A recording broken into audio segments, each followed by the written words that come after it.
Hello guys, welcome to channel. आज हम class 11th के केमिस्ट्री का chapter number 2 structure of the atom का प्रॉब्लम नंबर 2.17 करने जा रहे हैं। Let read the question. Question के अंदर हमें क्या कहा गया है?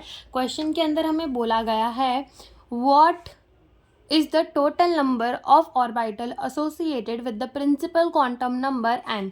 तो यहाँ पर हमें क्या दे दिया है? हमें यहाँ पर दे दिया गया है प्रिंसिपल क्वांटम नंबर n, और हमसे पूछा गया है कि ये जो प्रिंसिपल क्वांटम नंबर है इससे कितने ऑर्बिटल एसोसिएटेड होंगे, यानी कि n में हमारे कितने ऑर्बिटल होंगे, हमें वो पूछा है।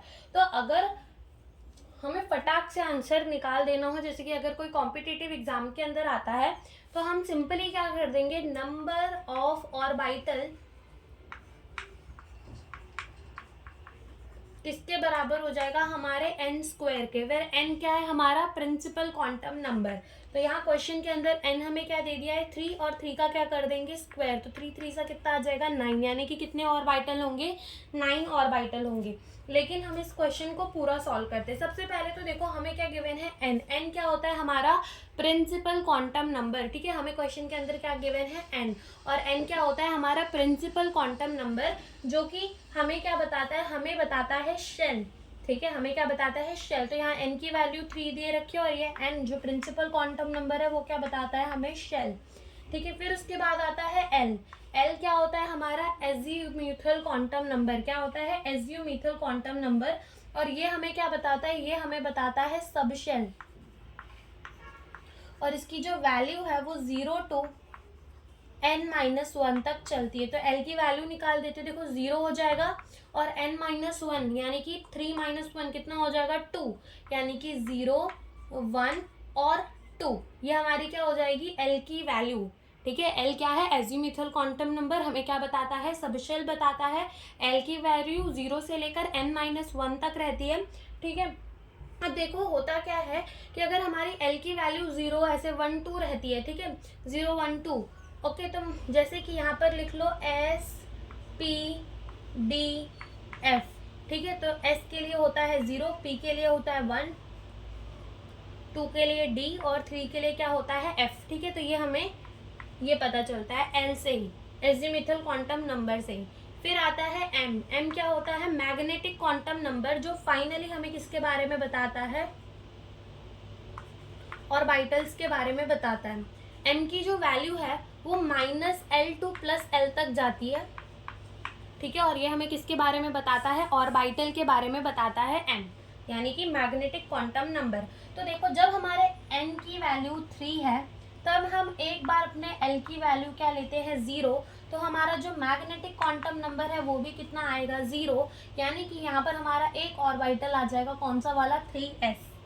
ठीक है, 3s ऑर्बिटल। जब हमारी n की वैल्यू है 3, l की एक वैल्यू हमने ले ली 1, क्योंकि l हमारे कितने हैं, 0 1 2। ठीक है, तो m यहाँ पर कितना हो जाएगा, -L to +L, यानी कि -1 0 और +1, ये हमारी किसकी वैल्यू हो जाएगी, m की वैल्यू हो जाएगी। तो ये कौन कौन से ऑर्बिटल हो जाएंगे, ये हो जाएगा हमारा 3px 3py और 3pz। ठीक है, अब लास्ट हमारी l की वैल्यू बची है कितनी, 2। तो जब हमारा n कितना है, 3 है, तो l हमने कितना लिया, 2 लिया, और हमारी m की वैल्यू कहाँ से कहाँ तक जाएगी, -2 -1 0 +1 और +2। कौन कौन से ऑर्बिटल हो जाएंगे यहाँ पर, 3dxy 3dyz 3dzx 3d x² - y² और 3dz²। ठीक है, तो ये हमारे ऑर्बिटल हो जाएंगे। तो देखो m जो है मैग्नेटिक क्वांटम नंबर, वो हमें क्या बताता है, ऑर्बिटल बताता है। तो ना ये याद हो 3px 3py, ये ना याद हो तो डायरेक्टली वैल्यू याद करो। देखो एक m क्या है, 0, फिर क्या है -1 0 +1, फिर क्या है -2 +1 0 -2 -1 0 +1 एंड +2। तो 1 2 3 4 5 6 7 8 9 ऑर्बिटल हमारे आ गए।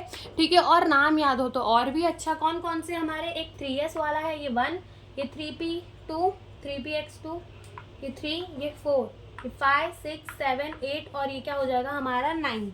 तो 9 ऑर्बिटल जो है वो हमारे आ गए और सिंपली उस फॉर्मूले से भी आ गए और खाली m की वैल्यू निकाल कर भी हम बता सकते हैं हमारे कितने ऑर्बिटल है। तो यही हमसे इस क्वेश्चन के अंदर पूछा था। Thank you for watching the video.